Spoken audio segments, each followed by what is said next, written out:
Yes, indeed. Welcome, ladies and gentlemen, to another edition of the show. I'm your host, Josh Reeves. Thank you so much for being here with me for another edition of the broadcast. I'm glad to be back with you. I've had technical issues the past week with the computer here, and I've been unable to broadcast until now, so I wanted to come and do a special weekend show for you here tonight, since I didn't get to broadcast all week, and it was a busy week. There's lots of shit going down this week. Lots of stuff I need to talk about, so that's why I'm here with you tonight, and thank you very much for joining me for this special weekend edition, 420 edition, April 20th, 2019. And yeah, 420. You know, back in the day, me and my friends, we used to always make fun of 420.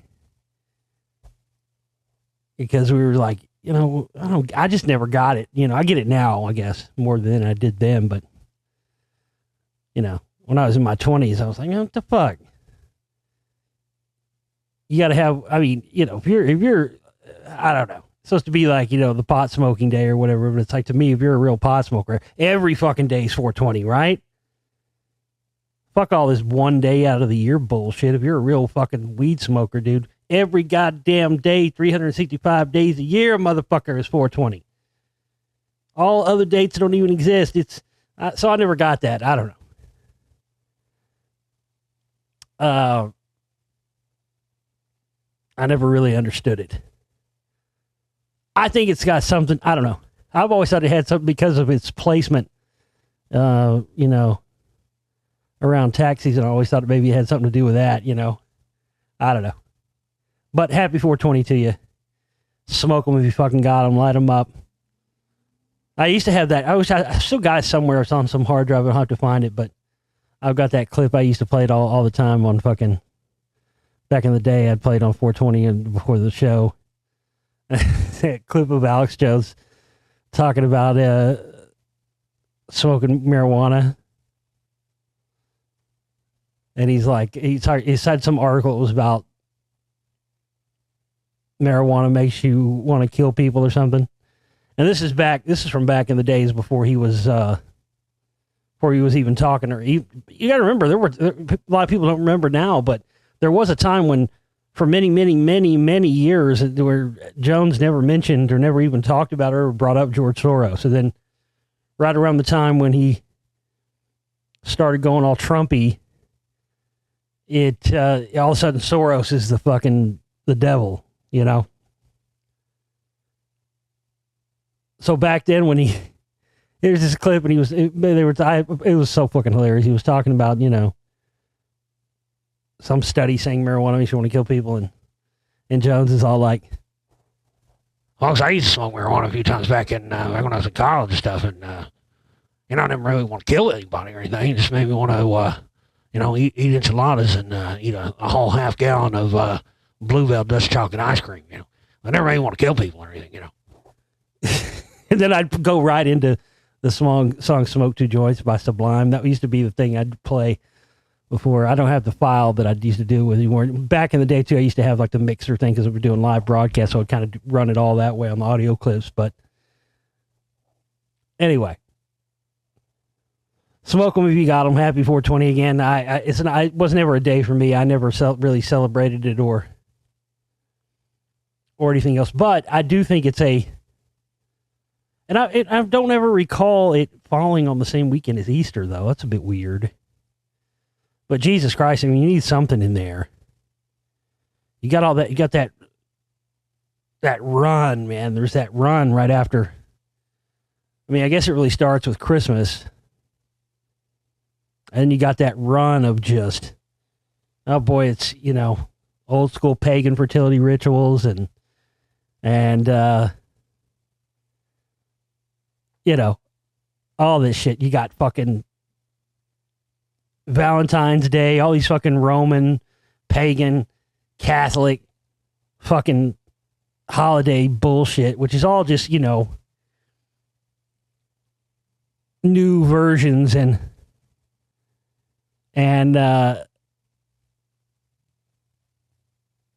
you know, all this. That's really all it is. All these stuff are just new name versions for much more ancient things. Easter's no different, of course. I'm not going to talk about this shit again. I've talked about it a million times on the show. I've done it almost every year I've been on here. I'm not going to do a fucking whole Easter Star thing again, talk about all the rituals and sex, but that's all they are. It has to do with spring and this time of year, and they're really just pagan fertility rituals is what they are. They predate Christianity, many of them anyway. But I talked about, St. Valentine's Day. That was just a fucking ritual is all that was. And by fucking ritual, I mean really a fucking ritual where the fucking was going down. Remember I talked about that? Where I still think it's fucking great. That's where the whole Valentine's, put them in boxes and stuff and drawn out the Valentine's. All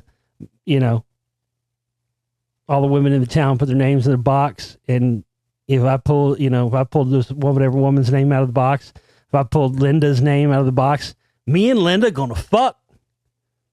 And I get to fuck Linda until next Valentine's Day. Then we fucking, somebody screams Parcheesi or Yahtzee or something, and fucking musical chairs, we all switch out again. Yeah, so that should tell you right there. These modern day holidays suck compared to the old ones, don't they? What do you get now? A box of chocolates or roses. If you're a dude, that's what's fucked up, isn't it? In the old days, the dude's got the best end of the stick. Now they've turned it into, this is the day that the male has to buy his female gifts and, take her out to a nice dinner and all the shit. And we really, in the hopes that you're going to get some ass. That's just in the hopes that you're going to get some ass. And back in the day, it was guaranteed. You drawed her name out of the fucking box. Didn't matter if she didn't want to fuck you. And also, more importantly, didn't matter if you didn't want to fuck her. Guess what? For the next year, y'all's it's fucking. Roll the dice and hope you don't get a fatty. If you do, hey, maybe she'll be missing some teeth and, you get a gummer on your hands. But anyway, and then you got what after that? Yes, fucking St. Patrick's Day, which I used to be real into when I was in my 20s, I used to start drinking at like fucking 10 a.m. on fucking Patty's Day. I'd start cooking and drinking at like 10 a.m. And I'd cook fucking Irish food all day, fucking corned beef and cabbage and sausage and fucking red potatoes and butter and shit. Oh, it was fucking dank. And then it'd take all day to cook all that shit because, you cook a big brisket, it's like you got to boil that shit for like an hour per pound. So if you're cooking like a 3 or 4, 5 pound brisket, there you go. You got 3, 4, 5 hours. So you start that shit up when you start drinking at 10 a.m. And then by 5 a.m., you're fucking totally fucking sloshed and you're eating a fucking meal. And I have many, many times on St. Patrick's Day, many, many times seen some fucking debauchery. God damn, have I seen some shit on Patty's Day before. Fuck. I mean, like where you wake up the next day and a large swath of the day is you don't remember it all. You don't have any idea. I did that one time. God, this had to be 20 years ago. Yeah, it was 99. Did the usual thing, if I had to work that day, I would take that day off of work. I took Patty's Day seriously back then. And, I'd start cooking, start drinking. And this is fucking hilarious. There was one time, this 20 years of 1999, on Patty's Day, and we got so fucked up on fucking Guinness and fucking Jameson and whatever else and fucking ate food and shit that I guess somewhere in the night, when we got to the nighttime we were drinking, I guess I started blacking out by then. And I guess one of my friends called or something and was like, hey, you want to go see the Flaming Lips tonight? And I was like, okay. Don't remember him calling. Don't remember saying okay. Don't remember him coming and picking me up. Don't remember going to the concert. Came to about the time we were coming back from the concert. Oh, man, it was a great show. And I'm like, what the fuck are you talking about? Where am I? I didn't remember anything. I didn't remember anything, dude. Didn't remember nothing. Went to the concert, didn't remember shit. It came back to me later, but at the moment, it was like I came out of a fucking coma or something. It was bizarre. But then, I got a little older, and I don't celebrate those fucking Catholic fucking, I don't care what it is. Saint this, saint that, saint up your ass, saint fuck you, saint fucking touch a dick. Ugh. Yeah. And then we got, now I got Easter. But again, fertility rituals. I mean, I don't know. I get some of those things to a certain extent, but I mean, we're programmed to fuck. Do they really have to have, rituals just for fucking? Why didn't they just fuck and quit worrying about the ritual? You could spend all that time fucking. And that's, Easter, same thing. You got all the eggs, all the time you're dyeing eggs to be symbolic of Ostara and the pagan fertility gods and all this horse shit. You could have been fucking. Think about that. So yeah, man, I don't know. I don't fuck with all that. To me, holidays anymore at all, like, Christmas and Thanksgiving, that are only good because you get together, you get together and spend time with your family and hang out and shit. That's the only cool thing about the holidays to me anymore. All this other bullshit,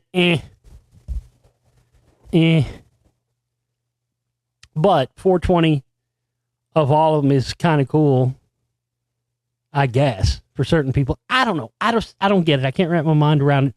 I don't have a problem with weed, but I just have never got the whole 420 thing. Because to me, it's like, what do you do in the other 364 days of the year? Are you only I swear to God, there's people who only smoke on it's 420. We're going to get some weed and get high because it's 420. Well, you could fucking do that you could do that any fucking day of the year. I don't get it. And all the fucking false flags and bombings, all that bull shootings and shit that go on around this time of year, man, I don't trust it. That's some sacrificial Ostara blood sacrifice bullshit. But again, hey, whatever floats your boat. I just have never got that whole thing with the, it's 420, man. Yeah, every day is fucking 420, bitch. Where you been? Where were you while we were getting high? I'm over here loading the fucking bong, motherfucker. Where were you? Shut the fuck up. Lots of shit going down this week. I don't even know where to begin. I'll start with the beginning. I guess I'll just, I'm kind of do a greatest hits for you here tonight. Really, I've got shit that I've wanted to talk about all week. Again, technical issues, computer problems again this week. We had to replace more parts. That set me back a little time working on the film. So, but that's not bad news. I'm still in good shape. It cost me a little time. I was hoping to have it out by this weekend, but I was down virtually all week, about 5 days. So I haven't been able to do any more work until tonight. I'm going to be able to do, but like I said, I got back up and running as quick as I could. I had to pay for some computer parts, that kind of shit. So as per usual, please hit our monthly operating cost fundraiser. You'll find the links in the pinned comment on YouTube. You can find it on the archives under the show. You'll have links there. Also, you'll find them on our Facebook pages, the Global Reality Radio Network Facebook page, or the Josh Reeves Filmmaker Talk Show Host Explorer page on Facebook. Give us a like there, and that's where you can find all the links to the donation fundraisers. $200 is our goal. Somebody can get that to us in the next 24 hours. We'll be good, and we won't have any more goals till we get to the end of the month, beginning of the month, where we have to raise our 100%. But we won't have any more goals past this $200 if somebody can contribute that much. Also, go and get yourself downloads from the download shop. All my films in there. Spellcasters 1, Spellcasters 1.5. and also the Covert War on Rock. Those 3 items in the download shop are vital and essential before the release of Spellcasters 2 and 3. So get those in the download shop if you haven't. I might as well talk about this now. I wasn't going to talk about this first. I was going to wait, but I might as well talk about this now because it's pertinent to what I'm talking about with the download shop. Under the Silver Lake, the film. It was scheduled to come out yesterday. I've got some information and some emails, people saying that it wasn't going to be released. It has indeed been released. Limited release theatrically. You can check your local listings. It may be showing, depending on where you live, it might be showing in your town. It is not showing anywhere in Dallas or in the Dallas area at all. And we're a big market, and we usually we've got some specialty theaters here, even for smaller films. We've got the Magnolia, we've got the Inwood. So it's odd when we don't get one. They're clearly suppressing this movie. It's clear. The reviews that I've read so far are clear that they're doing that. It is coming out on VOD and downloads and all that stuff in the next couple of days. I believe it said Amazon is the 22nd, and I think it's hitting iTunes the next day on the 23rd. So I think pretty much any of those platforms, if you haven't seen the movie yet. But you know what? You don't even have to watch the movie. You know what's better than watching that fucking movie? To be honest with you, I mean, now that I've seen it so many times, to be honest with you, my Mystery Hollywood presentation is better than watching the movie, because if you watch that, when I started that, I didn't intend for it to be what it became. I really didn't. Because you'll even hear me say at the beginning of part 1, I'm like, I'm not going to give you the whole play-by-play on this movie here, but that's exactly what the fuck I did, because as I found more stuff, I realized, wait a minute, I need to go through this whole thing. And then once we go through the whole movie, then I can go through all the intersecting things that I found from my own research, my own knowledge base, and then, just connecting the dots, putting together the clues. So while you won't see the whole movie live action in the film, I mean, you won't see it actually moving, but I do have stills from the entire movie from beginning to end in there. So my suggestion is I give you an option, in the movie to pause it here and go watch the movie and then come back and start the thing, which is fine if you want to do that. My suggestion is to just watch the whole presentation first.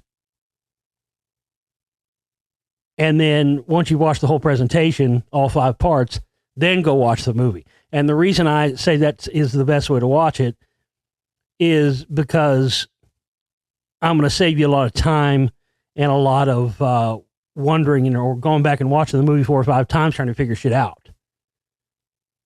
So if you watch the presentation, the 5-part presentation first, then go and watch Under the Silver Lake, the complete film, you'll see everything the first time you watch it, because you've already watched my presentation.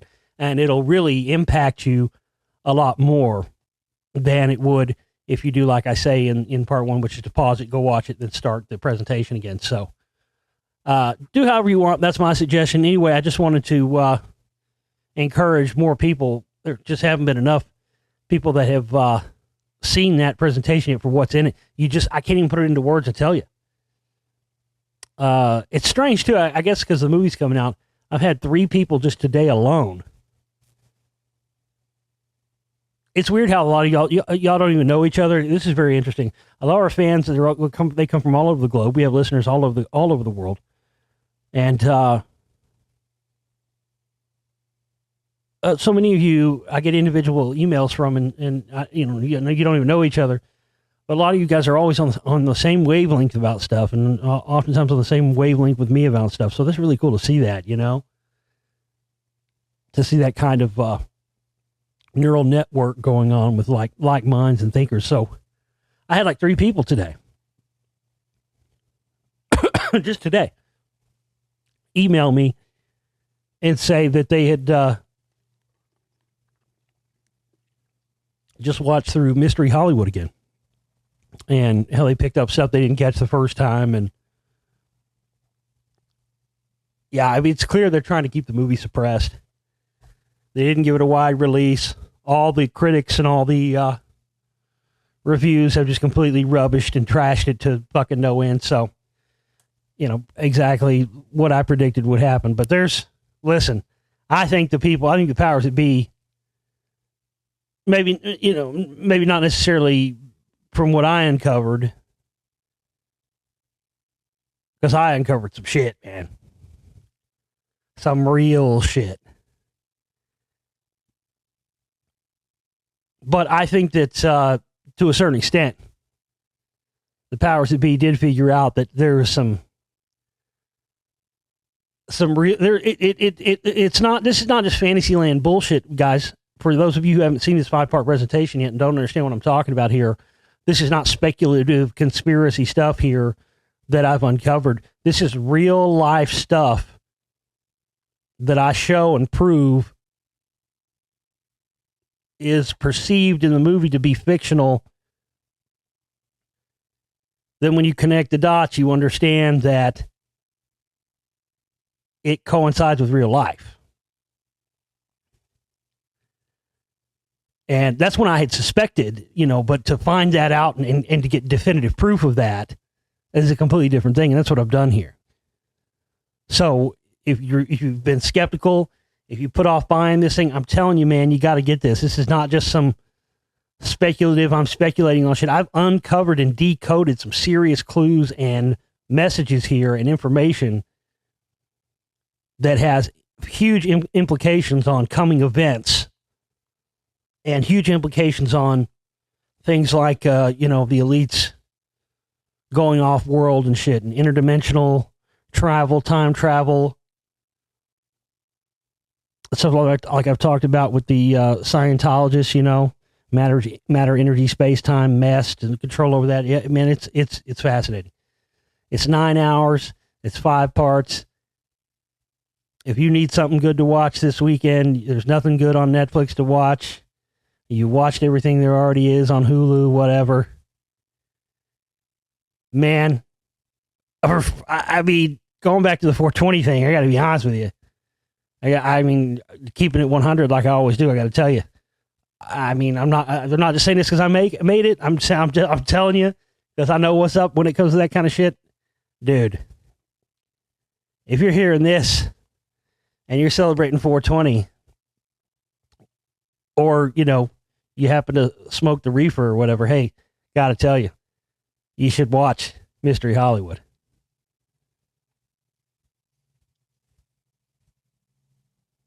Take a hit every time you hear me say the word Stargate.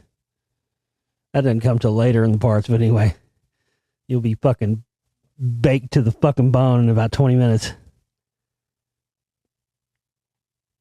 Less than that. No, but really, it's a great one. It really is, man. I mean, you should really get your buddies together, man. Get some beers if you're into beers. If you don't drink, I don't drink. I have maybe 2-3 drinks a year. Sometimes you go to like a comedy club or something and, they got like the fucking 2-drink minimum. Nobody wants to drink. And I quit drinking soda and sugar and all that shit. So I don't really drink. I quit drinking back in 2011. I have 2 or 3. Sometimes I have a drink if I go to a concert or a show or something. You want to have a couple of drinks there. But, yeah, I quit drinking all together back in 2011. I don't know. It was something about after my dad died. I don't know. It was weird. I lost the taste for it. I guess because he was my drinking buddy or something. It was weird. It was like as soon as my dad died, I had no... But another thing, too, is I just got to the point where I just couldn't even get a buzz anymore. I was like, my liver's so toast, I can't even get a buzz anymore. The band I was in, that I used to be in back then, we played a gig at this club in Dallas we used to play regular gigs at. And, we got discounts and shit there. And one night I had like $150 bar tab. Like, shit, they're whatever they got made for the night. It's like fucking Blues Brothers. You're getting paid $100 and you drank $200 worth of beer. I was like, that shit. I had a $150 bar tab and I was sober as a fucking judge. And I went, I'm done. That's it. That's it. I never had a problem. I never had a physical addiction to alcohol, or I wouldn't call myself an alcoholic. I just drank a lot and could drink to excess, and I was like a fucking party favor, man. People would bring me over to their fucking parties and shit just to see how much I could drink. It was crazy. That really used to happen. I used to be the beer shotgunning king. Ugh. Nobody could beat me, dude. We had this fucking party one time. I shit you not, this is the crazy. This is one of the stories, if I ever make a movie, I'm going to put in my movie. I shit you not, man. We had this party. And we were kind of all standing out in the front yard, fucking, at one point, just hanging out. Everybody's, kind of inside, outside. And this, like, big fucking, like, redneck fucking 4x4 jacked up truck comes fucking rolling up right to our house. And we're kind of looking around, hey, anybody fucking know these motherfuckers? I don't know these motherfuckers. Like, nobody there knew these people. Like, it's like one guy and like two of his buddies or something. They jump out of the truck. No, we're like, what's up, Who are you guys? This dude rolls out with he's got a case of Keystone Light cans. And he goes, oh, which you want to use the big bad shotgun king around here? And I look, I turned around, it was like, that'd be me right here. He goes, oh, you're the shotgun king? Well, I'm here to take you down, motherfucker. You ready? I'm like, what the fuck? I'm like, who the fuck are you? Don't even fucking know you, dude. I've never met you in my life. You rolled to my house at 9:30 at night in a big fucking hillbilly truck and challenge my title in my own front yard. I've never even met you before. What the fuck is this shit? And I'm like, yeah, you got the beer? He's like, yeah, we're going fucking 12 for 12. 12 for me, 12 for you. And I want to beat you. And I said, all right, let's go. And we went 12 and he never beat me once. And on the last one, he goes, God damn it! And he threw the can down on the ground in my front yard, hopped in his truck, drove off. Oh, that was the other part. When he asked me if I would challenge him, I forgot that part. When he asked me if I would challenge him, I said, yeah, I'll take you on. But when I whip your ass, you're going to get your ass in that fucking hillbilly truck of yours, and you're never going to fucking come back here again. If you do, I'm calling the cops. That's what I told him. He said, all right, deal. Anyway, he got in his truck and hauled ass after I whooped his ass 12 for fucking 12. Went back in the house and continued to drink Jägermeister after that. We're slamming 12 Keystone, shotgunning, not slamming, shotgunning. Poked a hole in the side of it. I could do them in one to 1.5 seconds tops. Never more than 1.5. You would never see it take me 2 seconds to do ever. And dude, we asking around, dude, we never found out how this dude even knew. It become such a legend of how I could whoop people's ass at shotgunning that motherfuckers that we didn't even know, like, heard about it and found out and knew where we lived, where we partied at or whatever, and just showed up randomly. There was nobody there at the party that knew that guy. We asked, nobody knew that guy at all. We never saw him again. Never saw his truck around town. I mean, it was just bizarre. I think, I mean, he was almost in tears. His buddies were like consoling him and putting their arms on, come on, man. It's all right. Come on. I guess this guy, wherever rock he crawled out of, he was big shits in Turdville as far as the shotgun he went until he met my crazy ass and he got put down. Oh, I put him down like an old dog. Oh, it was brutal. Ugh. I spanked his ass and threw the fucking Keystone Light. Motherfucker didn't even have the decency to pick the cans, so I had to fucking pick all the cans up myself. Like, you motherfucker. That's some shit right there. That is some shit. So I used to drink to excess.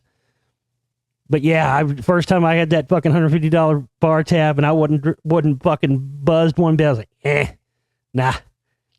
That's it. Time to quit. And that's what did it for me. But listen, you got to get your buddies together, get all 5 parts of Mystery Hollywood, and watch this shit. You're gonna have your mind blown.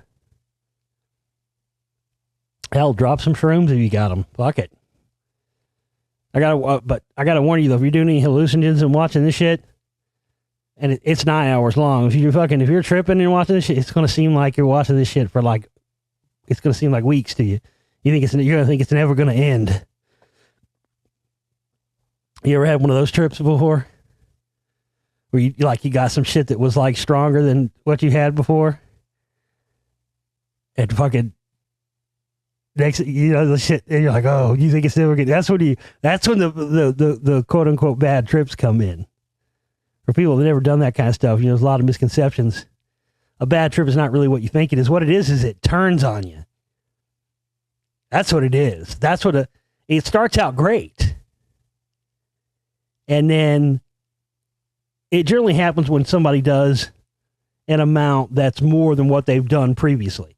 Because if you're doing acid or something like that, you don't know how much. It's just a piece of paper, right?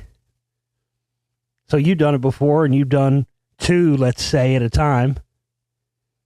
But then you get a hold of some shit, and you don't know that it's actually like some bomb shit. And so you do 2, and it's actually the equivalent of like 10. That happens. And when that's when it turns on you. Because the reason it turns on you is because it goes on for so long that you think you're never going to be straight again. You think you're never going to be sober again. And it starts fucking with your head. Because you can get into... I've seen people do 2 hits, some strong shit. These are motherfuckers that were experienced. And, 28, 30, 32 hours later. And they're still in the peak. The peak normally, if you take 1 or 2, the peak might last 4, 5, 6 hours. Then there'll be, different waves of it. When you see when somebody's peaking for 28,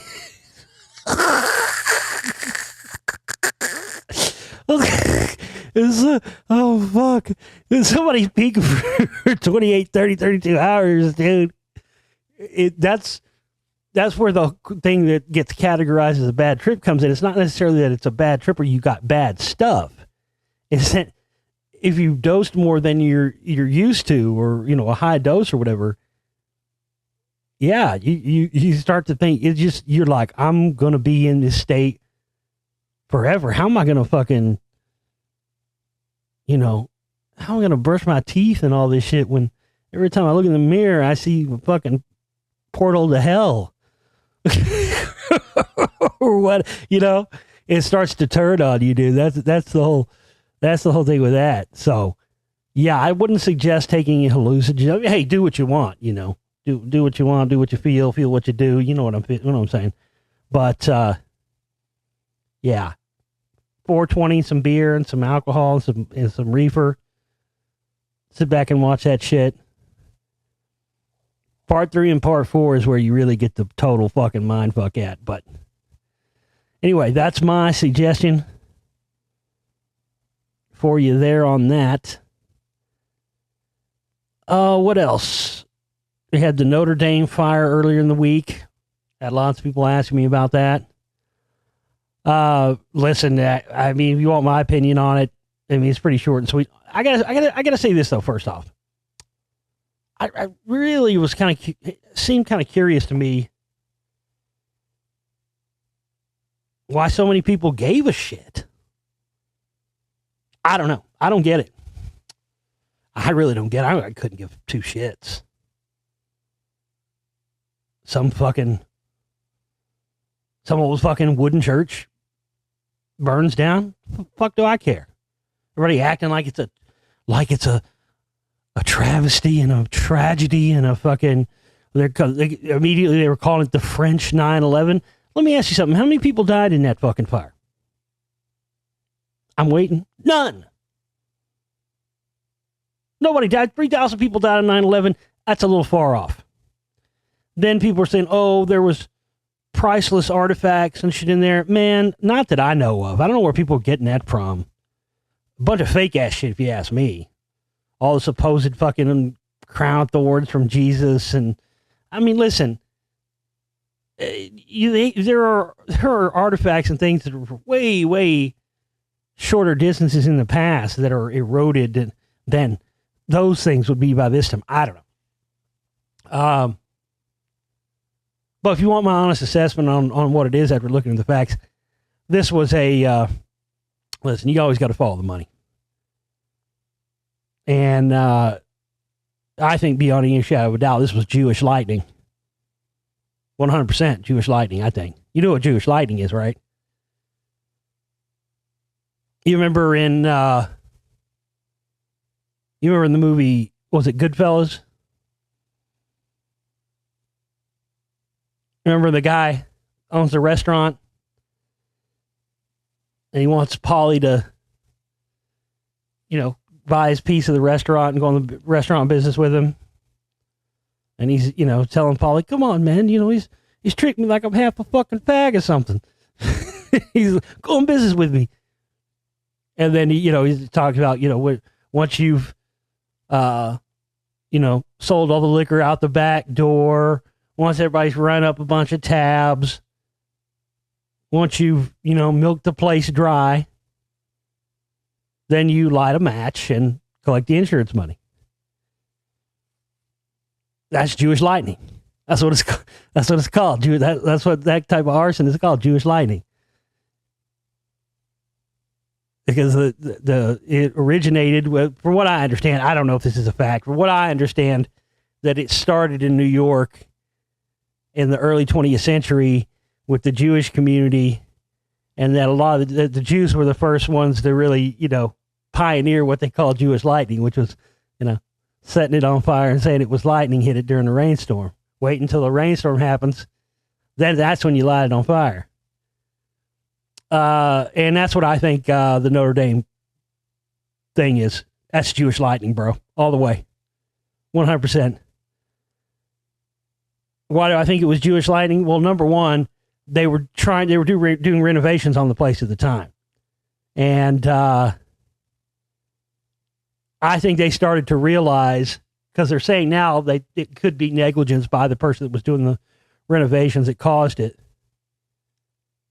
I think they realized they were in over their head. I don't think anybody had really put to pen to paper on how much it was going to really cost to do what they needed to do on that thing.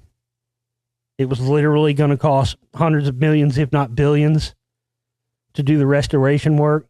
Jewish lightning. Then you get all these, billionaires and stuff that have put up hundreds of millions of dollars already.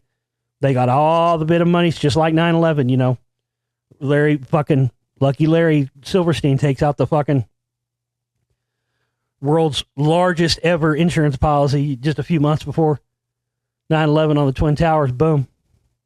Same thing here. The interesting thing about this, how I know this was Jewish lightning too, is that they had fire alarms that went off 23 minutes before the blaze broke out. This is classic false flag shit right here. Just like the drills being conducted at the same time as the same events they were doing drills on happening simultaneously. Astronomical chances of that ever happening once, much less multiple times. Same thing here. Fire alarm goes off 23 minutes before the blaze breaks out. Fire department shows up, no fire.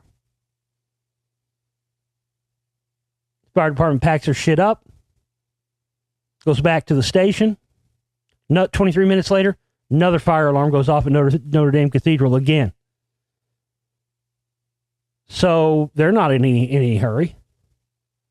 They think it's just another false alarm. Well, we just had one. Little do they know, during that time, it caught more fire. So by the time they got there and started putting water on it, it was out of control. So, yeah. Again, I don't know. I just didn't get why a lot of people were just so upset about this thing. And I'm like, nobody died. And I don't know. I just don't get it. I don't get it. If it wasn't the Sistine Chapel, you know what I'm saying? It wasn't the Taj Mahal. It wasn't Angkor Wat. I don't know, man. I don't get it. But 100% Jewish lightning. These motherfuckers, the same thing with the Twin Towers, man. They were getting ready to, the Twin Towers were almost completely empty. There were, they had very few tenants at the time. they had run the numbers to see what it was going to cost to do a demolition, and it would have been astronomical because of the environmental cleanup, in the billions. There was nobody to foot that bill. It was too high. So they needed something to be able to build something on the existing real estate there, build a newer structure, which is exactly what they did. Lucky Larry got the contract on that, didn't he? And, yeah, that's the same thing here with the Notre Dame thing. So, I mean, people have been asking me, oh, what about this? What about that? And I don't know. To be honest with you, I couldn't give a shit either way, to be honest with you. But looking at the information, and because people have asked me for my opinion on it, there you go. I'll give it to you. Jewish lightning, 100%. That motherfucker set that shit. The contractors fucking made that shit happen. And with the whole 23-minute thing, with the whole alarm going off, false alarm going off first, 23 minutes before the actual blaze happened. Crying wolf, making the fire department think that it was cry wolf because, hey, we just got back from there. It was all clear. We just left there. We hadn't even barely got back to the station yet. Another alarm's going off. Obviously, this is another false alarm because we just went there and there was no fire. The next thing they know, they find out it's real and the motherfucker's blazing. So then they got to go back over there during the time while they're going back over there. The damage is done. But 100%, it was going to cost way more than they had in the collection plates to be able to redo that cathedral and to do the upgrades and stuff to it. And, again, sometimes that's the only choice. Light a match. In other news, YouTube has once again demonetized this channel on YouTube, my channel on YouTube, for the second time. It's interesting because they did the first time. Again, this was without any warning, without any definition of the cause or reason. Just like exactly like what they did to Alex Jones. Well, they completely deplatformed him. I at least still have my channel. But what I mean is, it's the way they did him on Twitter. And Rogan had Joe, what's his name? Jack Dorsey on there. And they couldn't tell him, we don't know. They couldn't, we know he violated the terms, but we can't tell you what exactly he did to violate them. That's the same thing they did here with mine. Demonetize my channel. And look, I'll be honest with you, I've never made serious money. I've made 100 to 200 or so, maybe 250 ever max in 1 month. It's not a lot of money, but it was just starting to grow. I mean, it was really starting to go good. And listen, the last time they demonetized me, it was the same thing. I hadn't done anything wrong, no violations, no content warnings, no strikes against my channel, nothing. And I wrote letters to YouTube. I appealed it. They said in 30 days I could reapply. I reapplied again. It was instantly okayed and said yes. In fact, I don't think I even got a response back. They contacted me and said, it's boom. You're eligible for monetization. And everything's been going good until I started doing what I told you motherfuckers. Again, it's really my own fault, I guess, because this was an experiment. I was trying to prove a point, and I proved my point 100% now, because I've been tired of people constantly asking me why I don't label my shows. And I've had to tell them time and time again that it's not an oversight. They treat me like and talk to me like it's an oversight. Hey, if you labeled what your shows were about each show, you get a lot more listeners, don't you, buddy? Acting like I'm just oblivious to that fact. No, motherfucker. It's because they watch every goddamn thing I do, and I don't want to make it easy for them. I want them to have to listen to a whole show to see if I talk about anything they're interested in me talking about. If I just label it, then it's easy for them. So I suspect a lot of these people probably not all of them, but I suspect a certain percentage of those people that have been saying that are probably spooks themselves. So there you go. Point proven. As soon as I started labeling, go look at my shows and look at the most recent ones that you see on my list of YouTube shows that I've and you'll see where they start with me start to label them, ones where I didn't label them before. And right when I started doing that, that's when I got demonetized again, and they have not given me a reason yet again, even though my channel's in perfect standing, no content warning, no strikes, nothing like that. They are clearly doing this. You know, I mean, I don't even talk about, again, I'm not right wing, I'm not left wing. I know they go out after alt-righters and all that stuff. I've said time and time again that I'm not left wing or right wing. I'm against all wings. And they still continue to treat me like I'm one of these alt-righters or pico-commie leftists or whatever. I don't know. But, you know, $200 or $300, it may sound like a lot, but, you know, it helps. It really helps. And now, and I count on that money. You know, we have bills and stuff that are due this time of month. And, I mean, I count on it every month. So now we've got to make that up somewhere. So, you know, as much as I hate to do it, this is probably in the near future going to force me to go back to not putting full shows on YouTube anymore and just putting partial shows. And then you'll have to either have a subscription to our members archives. Well, yeah, that's what you'll have to do. I was selling individual shows in the download shop for a while, but I really don't like doing that, to be honest with you. It's just easier if you get a membership. You know, you can even buy a lifetime membership, never have to worry about it ever again. You get like a year for $80. So, and that helps and supports, and it assures you that you get the show within seconds of it being finished. Because literally, as soon as it goes up in the archives to download, within seconds of being done. So as soon as you see there's a new show in there, or you see me posted the link to it on Facebook, boom, that means it was just finished seconds ago. So anyway, that's a bummer. And, you know, again, you know, people always say, oh, well, you know, oh, what do you expect? It's YouTuber. Oh, what do you expect? You know, they're doing that to everybody. And all those, you know, apathetic statements might be true. Those cynical statements might be true, but it doesn't change the fact that we still have to make that money up somewhere.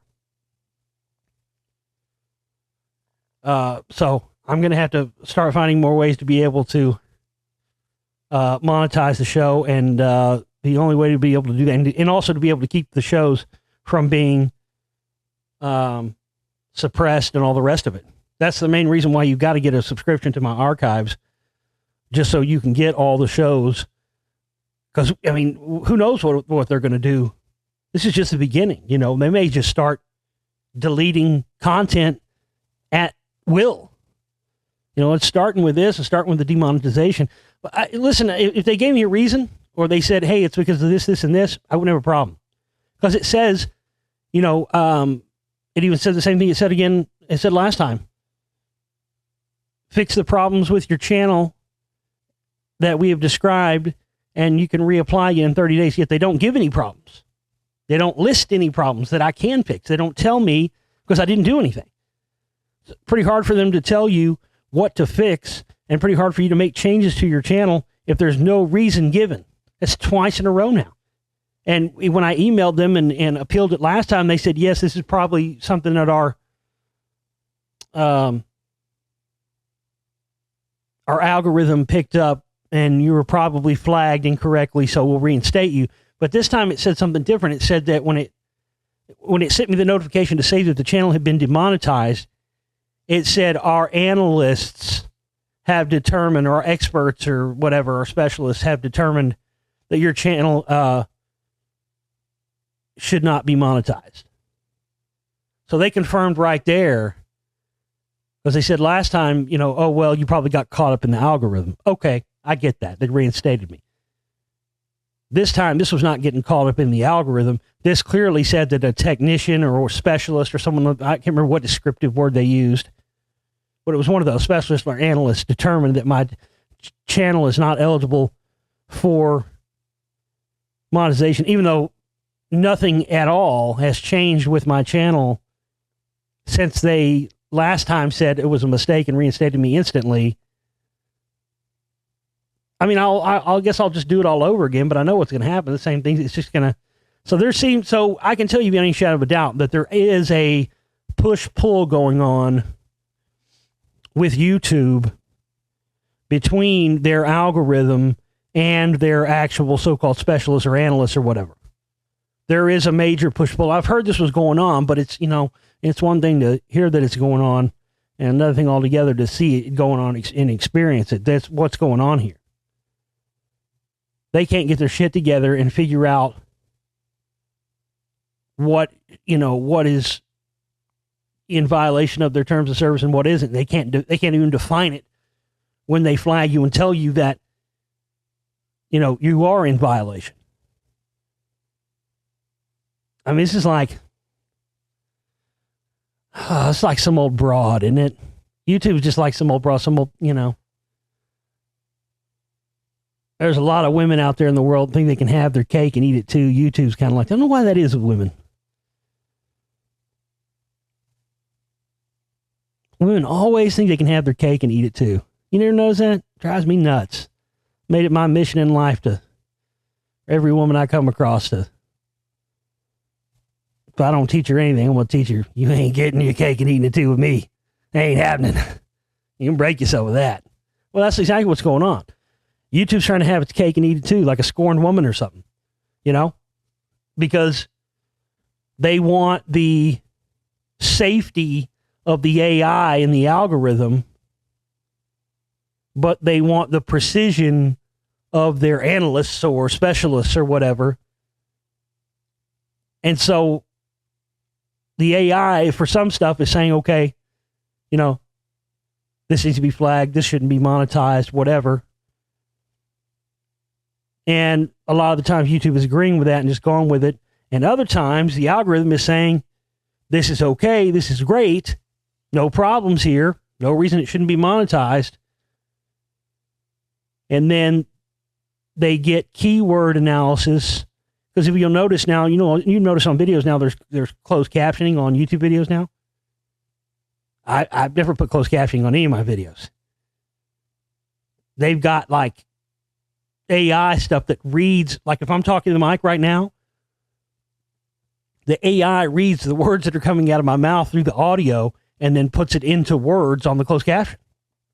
So if they can do that, that means that's all they have to do to pick out content-specific words and different keywords and stuff. Whenever I say certain words, or whenever certain words are talked about and said, those get flagged. And depending on what the amount of those that you have is, that determines whether or not you're flagged by the AI or the analyst or specialist looking at it.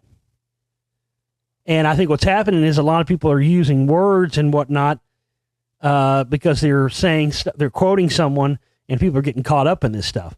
I don't know. They've never given me any reason. And again, my channel's always been in perfect standing. They've never given me any reason why I couldn't be, and none of this was ever a problem until this most recent stuff started happening. But again, I understand it's all a part of the PSYOP too. So I don't want to get too worked up about it. But anyway, we just need more people to step up every month, more people to contribute, more people to get memberships. And I'm just going to have to slowly start rotating. So I'm thinking about starting another channel altogether with a new email address, everything starting fresh, and using this channel for certain stuff. I don't know. Because it's just, it drives me crazy to see this continued shadow banning going on.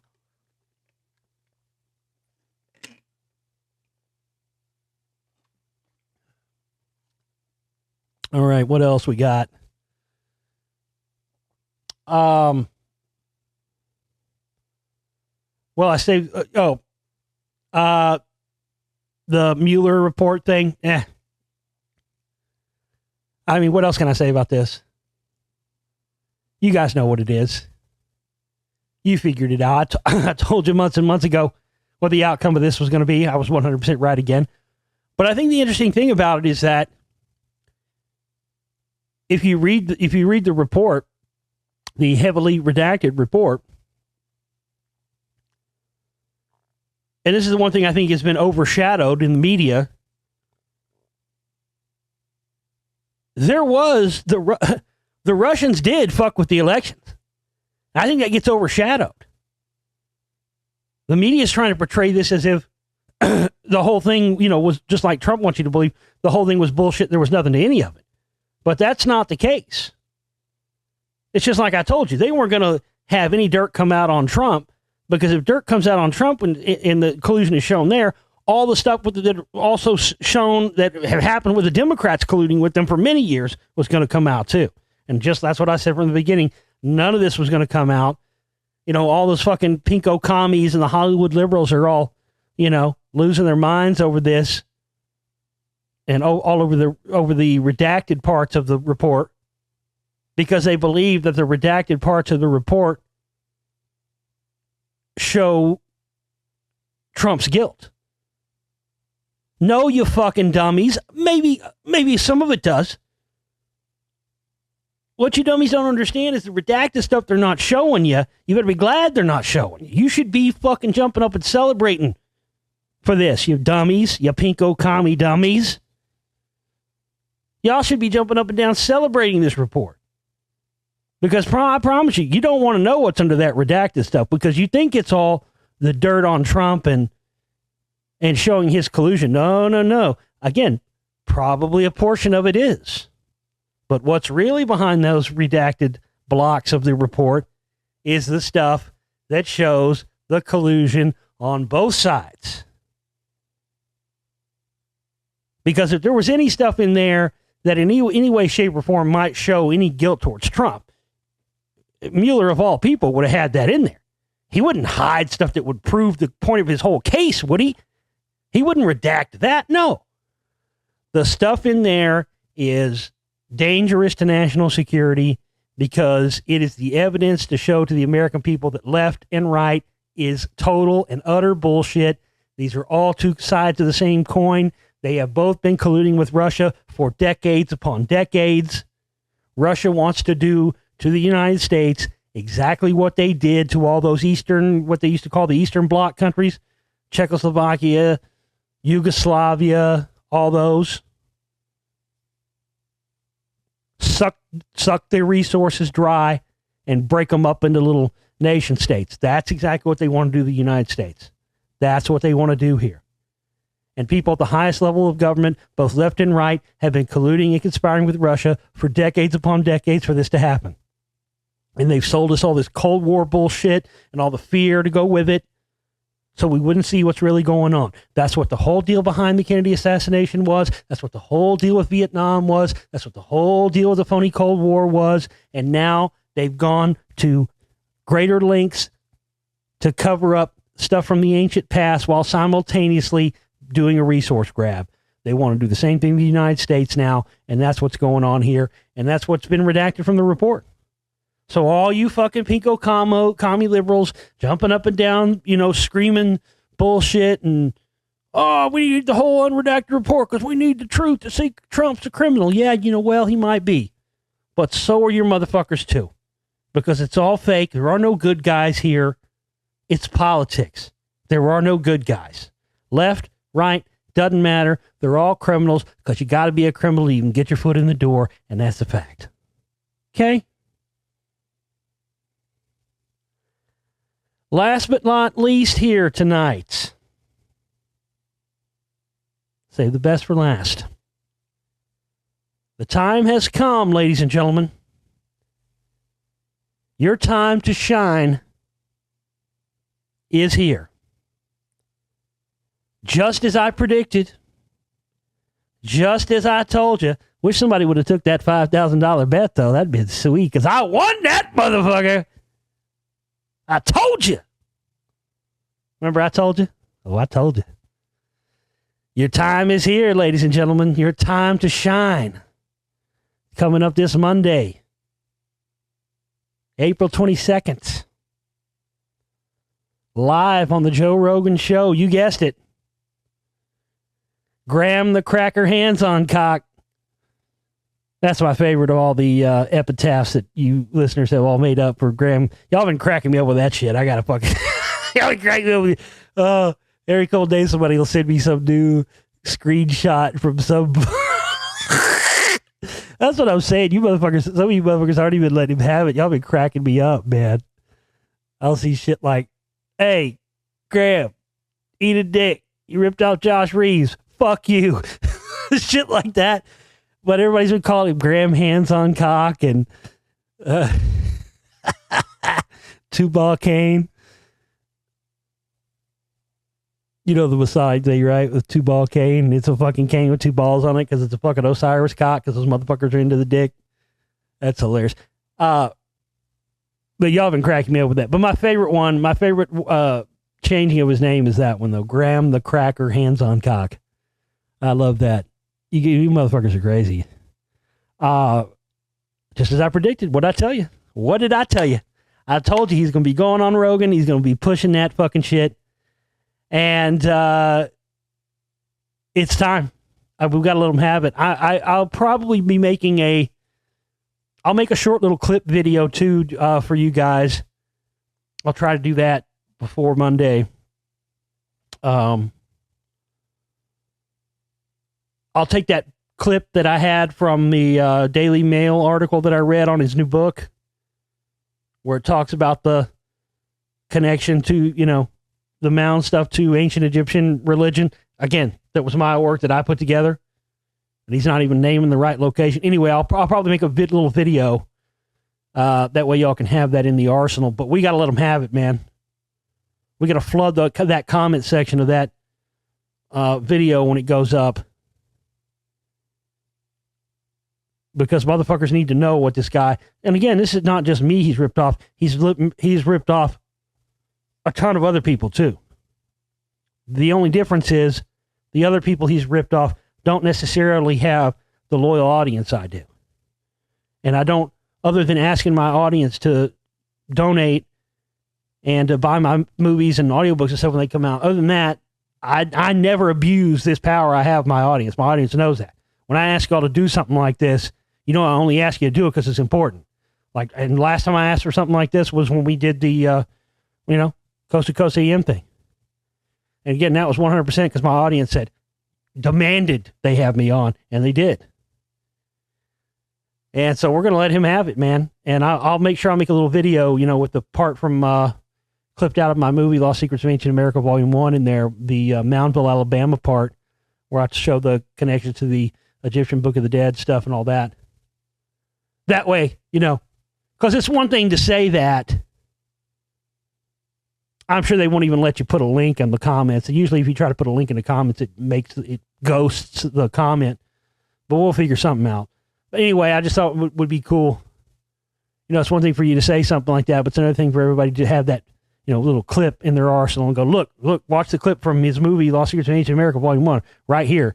He shows the Moundville, Alabama part and the connection to the Egyptian Book of the Dead and their whole Egyptian religion thing. This movie came out in 2013. Fuck you. Eat a dick. I don't even know. I was thinking about having some kind of, I don't know how I would do it. If I do it like a fundraiser or I don't know.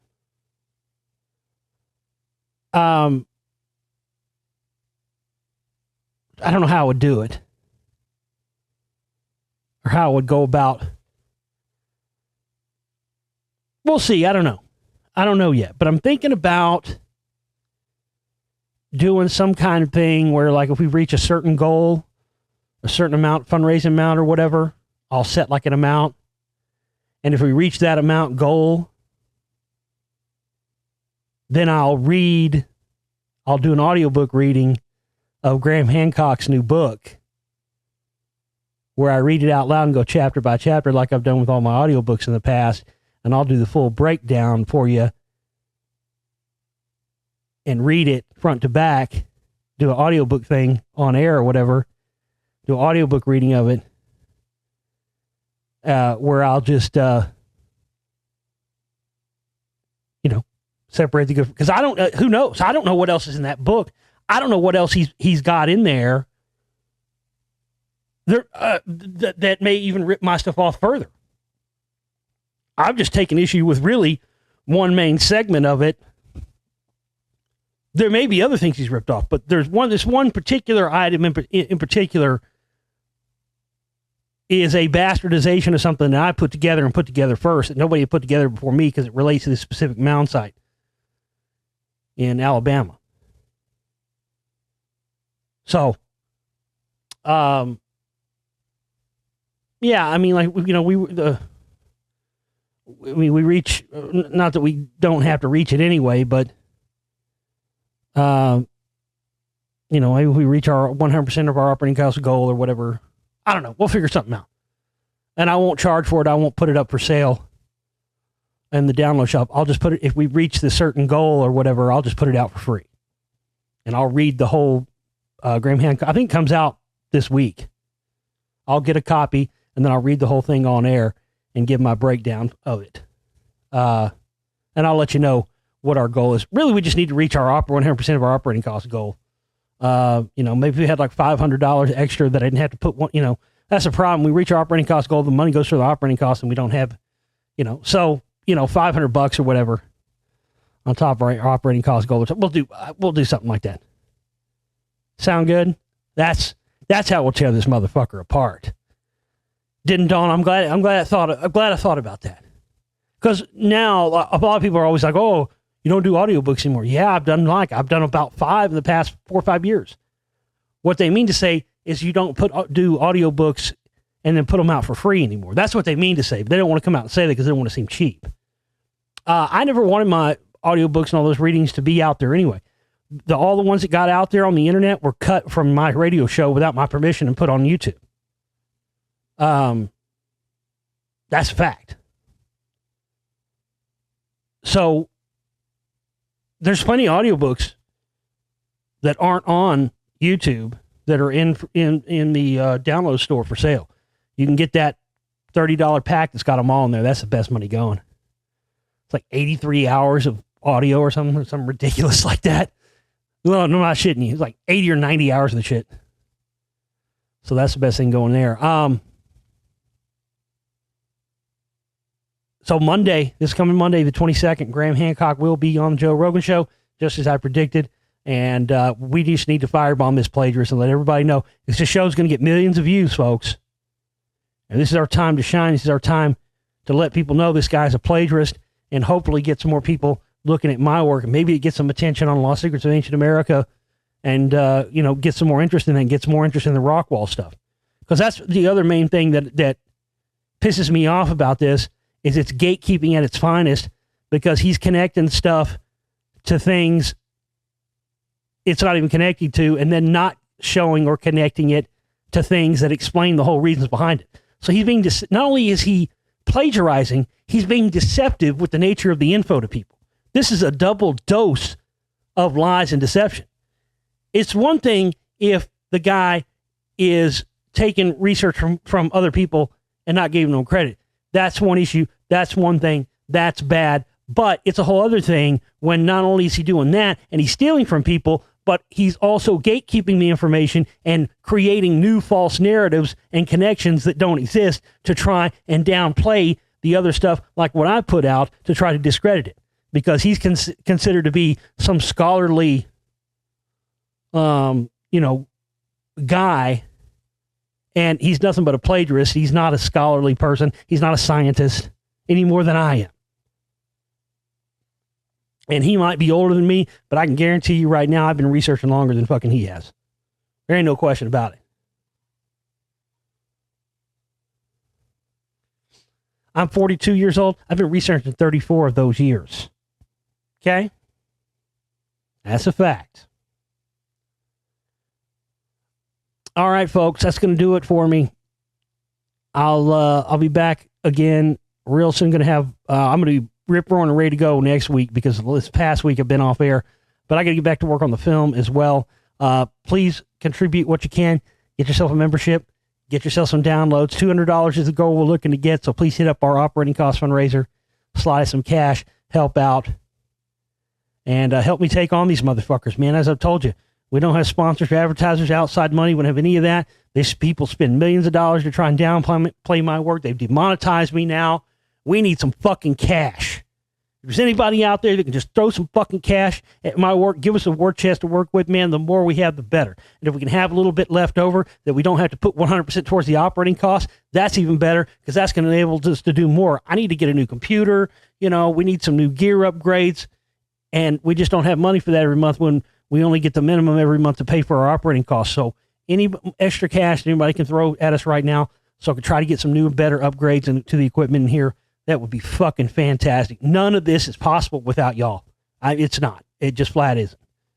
I might be the conduit of all this, and I'm the one doing the research, doing the film and stuff, but man, without y'all, I'm nothing. And I appreciate, and I'm so grateful to everybody that continues to support my work, and I just love each and every one of you. And you got some fucking amazing people out there in our audience, I got to tell you. Y'all know who you are. We'll see you next time, guys. Take care.